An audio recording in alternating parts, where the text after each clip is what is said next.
Use of WS family words in English speaking. आज की video में WS वर्ड्स के सभी प्रयोग सीखेंगे, जैसे कि वाट मीन्स होता है क्या, और जो दोनों होता है।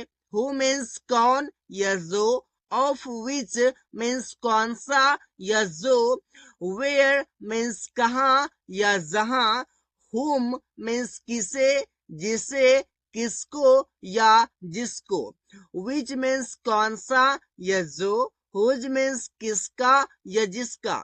मतलब कि WS वर्ड्स का इस प्रकार से हिंदी मीनिंग इसका होता है। अब समझते हैं इसका कैसे यूज किया जाता है। तो सबसे पहले समझते हैं use of what are you doing, तुम क्या कर रहे हो। यहाँ पर आपका व्हाट लगा हुआ है, और जब आप प्रश्न पूछते हैं तो WS वर्ड के बाद आपका हेल्पिंग वर्ब आता है, जैसे कि यहाँ पर आर आया हुआ है। What you want, जो तुम चाहते हो। जो अगर मीनिंग आएगा तो what के तुरंत बाद आपका कोई ना कोई सब्जेक्ट आएगा जो तुम चाहते हो, what you want। इसी प्रकार से who will learn to speak English, अब इसका मीनिंग हो जाएगा कौन अंग्रेजी बोलना सीखेगा। तो हु मीन्स हो गया आपका कौन, इसके बाद आपका हेल्पिंग वर्ब आया, इस पर से आप समझ सकते हैं। और यहाँ पर जो हु है ये आपका डूअर है, इस पर से समझ सकते हैं। Of which car do you have, किसका कार तुम्हारे पास है। ऑफ विच मीन्स होता है किसका, car of which car means किसका कार, डू यू हैव तुम्हारे पास है, प्रश्न पूछ रहे हैं, इसीलिए ऑफ विच कार के बाद आपका हेल्पिंग वर्ब आया हुआ है। Of which book you are reading, जिसका, देखिए बुक लिखा हुआ है तो बुक के लिए आप लिखेंगे किताब,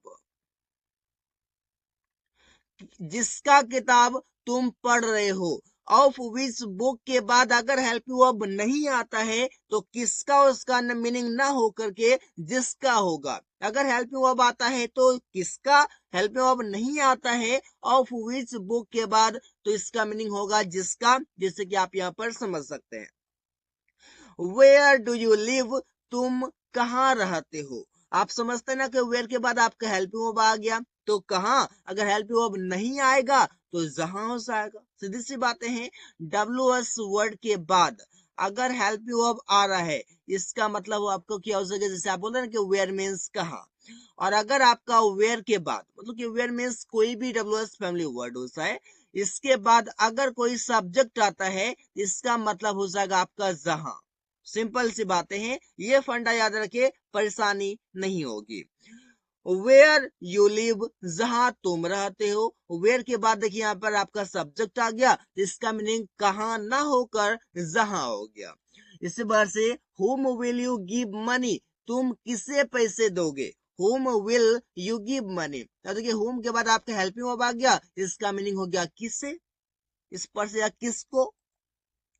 whom I am searching, जिसे मैं खोज रहा हूं। देखिए तुम किसे पैसे दोगे, जिसे मैं खोज रहा हूं, तो जिसे इसका मीनिंग आ गया क्योंकि इसके बाद आपका सब्जेक्ट आ गया।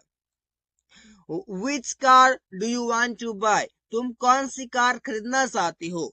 Which car के बाद हेल्पिंग वर्ब आया, फिर आपका सब्जेक्ट आया, दैट मीन्स कि आप प्रश्न पूछना चाहते हैं, और प्रश्न अगर पूछना हो तो WS वर्ड के बाद तुरंत हेल्पिंग वर्ब का आना जरूरी है। इसी प्रकार से समझ सकते हैं आगे यूजेस कि कैसे इसका यूज करते हैं। Which colour do you like, तो होगा जो रंग तुम पसंद करते हो। देखिए विच कलर, अब यहाँ पर डू यू लाइक आ गया तो डू यू लाइक नहीं होगा, बल्कि विच कलर यू लाइक होगा, जो रंग तुम पसंद करते हो, जो कलर तुम पसंद करते हो। क्योंकि अगर इसका मतलब होता कौन सी, तो अब यहाँ पर हेल्पिंग वर्ब लगता। अगर यहाँ पर प्रश्न नहीं पूछा जा रहा है कि कौन से colour, which colour you like, जो रंग तुम पसंद करते हो, प्रश्न नहीं पूछ रहा। यहाँ पर समझिएगा कि WS के बाद अगर हेल्पिंग वर्ब आता है तो ये पूछता है आपका प्रश्न, और WS के बाद अगर आपका सब्जेक्ट आता है ये प्रश्न नहीं पूछता बल्कि कोई भी जानकारी देता है। जैसे कि हुज कार इज दिस, यह किसका कार है। हुज कार इज दिस, यह किसका कार है। यहाँ आप प्रश्न पूछ रहे हैं, यहाँ पर आप प्रश्न पूछ रहे हैं तो क्वेश्चन मार्क लगा हुआ है। हुज कार इज गुड, जिसका कार अच्छा है। यह कार किसका है, जिसका कार ऐसा है। देखिए जिसका कार, जिसका यहाँ पर मीनिंग आ रहा है, यहाँ पर आपका सीधा सब्जेक्ट के बाद आपका वर्ब आ रहा है। और यहाँ पर किसका मीनिंग आ रहा है, इसके बाद आपका हेल्पिंग वर्ब, फिर यहाँ पर आपका दिस, यहाँ पर आपका सब्जेक्ट है। तो इस बार से आप समझ सकते हैं गाइस कि किस प्रकार से यूज करना है। आगे आपके पास है फ्रॉम वेयर, जिसका मतलब होता है कहां से, जहां से। फॉर व्हाट किस लिए या जिस लिए। व्हाट फॉर किस लिए, जिस लिए। सिंस फॉर कब से। फॉर हाउ लॉन्ग कब से। फ्रॉम व्हेन कब से। इस पर से समझ सकते हैं। एग्जाम्पल देखिए, जैसे from where are you coming, तुम कहां से आ रहे हो। तो प्रश्न पूछ रहे हैं, फ्रॉम वेयर के बाद हेल्प यू, फिर आपका सब्जेक्ट है। इसी बार से फ्रॉम वेयर यू बाइट, जहां से तुम खरीदते हो। फ्रॉम वेयर के बाद आपका देखिए सब्जेक्ट आया हुआ है, जिसका मतलब जहां से आ गया। कहां से, जहां से। For what have you bought it, that means किस लिए तुमने यह खरीदा है। अब देखिए किस लिए मीनिंग आ गया, क्योंकि सब्जेक्ट के पहले हेल्प यू अब लगा हुआ है। For what you bought, for what you have bought, जिस लिए तुमने खरीदा है। जिस लिए तुमने खरीदा है, किस लिए यहाँ पर इसी वर्ड का मीनिंग आ रहा है, यहाँ पर जिस लिए आ रहा है। सिर्फ मैटर ये है कि सब्जेक्ट से पहले हेल्प यू अब यहाँ पर लगा हुआ है, और यहाँ पर इसके बाद सीधा सब्जेक्ट आया हुआ है। यहाँ पर प्रश्न पूछ रहा है, और यहाँ पर प्रश्न पूछना नहीं है, बल्कि कोई इंफॉर्मेशन दे रहा है, जिसलिए तुमने खरीदा है। इसी बात से since when have you been learning, तुम कब से सीख रहे हो। यहाँ पर देखिए सिंस व्हेन आप वहां पर यूज करते हैं जब पर आप एक लंबे पीरियड की बातें करते हैं, कोई भी एक्शन की लंबी पीरियड आप बताते हैं।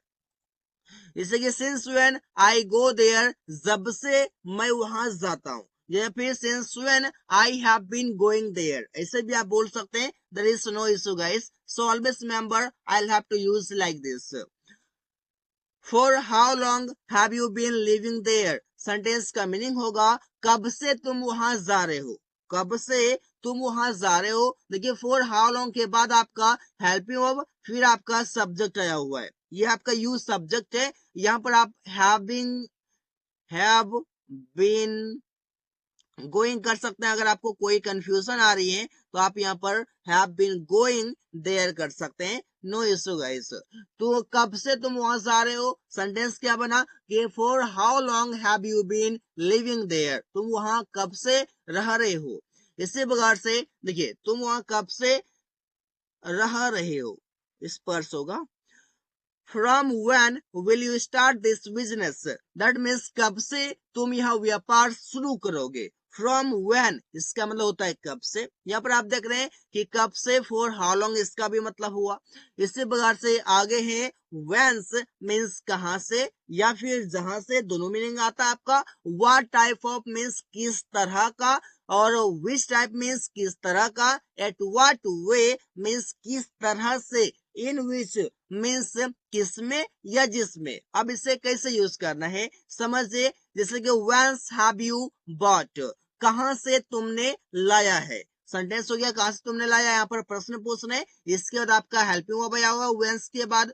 इसी प्रकार से व्हेंस शी इज कॉलिंग, जहां से वो फोन कर रही है। समझ, यहाँ पर व्हेंस के बाद आपका सब्जेक्ट आ गया। यहाँ पर कोई हेल्पिंग वर्ब नहीं है, मतलब कि डब्ल्यूएस वर्ड और आपके सब्जेक्ट, इसके बीच कोई हेल्पिंग वर्ब नहीं आता है तो वो इन्फॉर्मेशन देता है। और सब्जेक्ट और हेल्पिंग वर्ब के बीच अगर सब्जेक्ट और डब्ल्यूएस फैमिली वर्ड्स के बीच अगर कोई हेल्पिंग वर्ब आता है तो वो बताता है आपका प्रश्न पूछने की जानकारी देता है। प्रश्न पूछता है कि आखिर क्या कह रहे हो।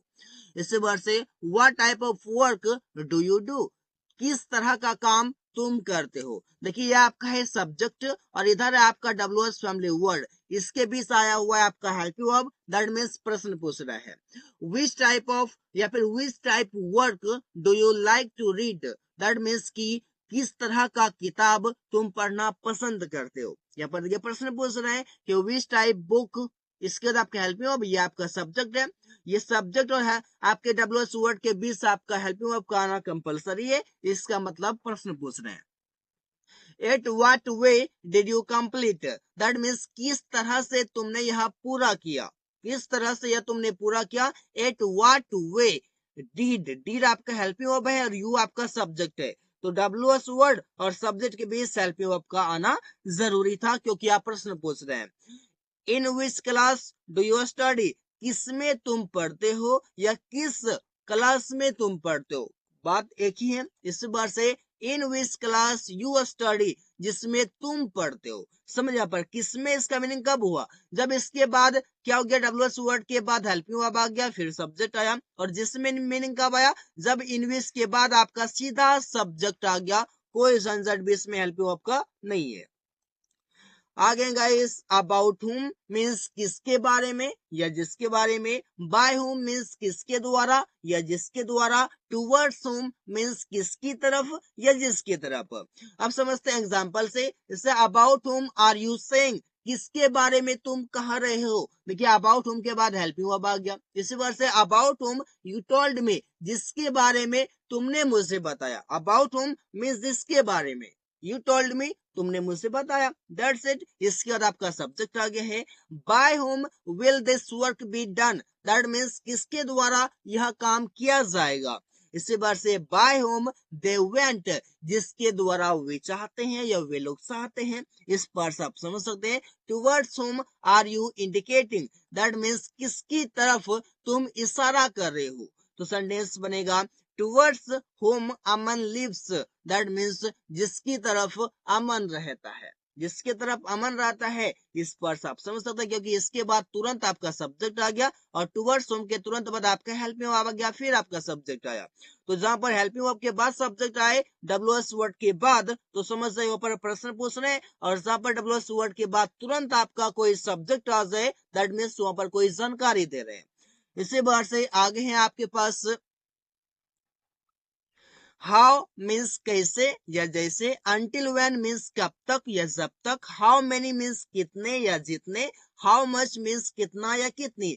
हाउ मेनी का यूज करते हैं आप काउंटेबल नाउन के साथ और हाउ मच का यूज करते हैं आप अनकाउंटेबल नाउन के साथ। ये रहा इसके बीच डिफरेंस, बाकी इसका यूज समझते हैं। जैसे कि how do you write a letter, that means तुम कैसे पत्र लिखते हो। हाउ के बाद आपका हेल्पिंग वर्ब, फिर आपका सब्जेक्ट। हाउ मीन्स होता है कैसे। इससे बगैर से हाउ यू वर्क, जैसे तुम काम करते हो। हाउ के बाद आपका देखिए सब्जेक्ट आ गया, कैसे का जस्ट उल्टा होता है जैसे, जो कि आप यहाँ पर देख रहे हैं। इससे बाहर से until when will you stay there, that means कब तक तुम यहाँ रुकोगे। कब तक तुम यहाँ रुकोगे, तो ये होगा until when will you stay here. इससे बाहर से until when you can drive a car, that means जब तक तुम कार चला सकते हो। जब तक तुम कार चला सकते हो, that means until when you can drive a car. इससे बाहर से how many books can you purchase, how many books can you purchase. तो सेंटेंस बनेगा, कितने किताबें तुम खरीद सकते हो। सेंटेंस इस पर से बनाया जाता है, how many books you have, जितने किताबें तुम्हारे पास है। ये कितने यहाँ पर है, इसके बाद आपका हेल्पिंग वर्ब आया हुआ है सब्जेक्ट से पहले, और जितने इसका मीनिंग है, तो हाउ मेनी के बाद आपका सीधा सब्जेक्ट आया हुआ है। मतलब कि हेल्पिंग वर्ब इसमें आएगा ही नहीं, जब इसका मीनिंग जितने होगा कितने का जस्ट उल्टा। इसी बार से आप समझ सकते हैं, how many sugar did you bring, that means कि कितना चीनी तुमने लाया। इससे बार देखिए यहाँ पर आपका प्रश्न पूछ रहा है, क्योंकि इसके बाद आपका हेल्पिंग आया हुआ है। How much money you earn, जितना पैसा तुम कमाते हो। इस पर से समझ सकते हैं जितना मीनिंग आ गया, क्यों, क्योंकि इसके बाद आपका कोई बीच में हेल्पिंग वर्ब नहीं है, सीधा सब्जेक्ट है। I hope you are getting. So guys, thanks for watching, that's all for today.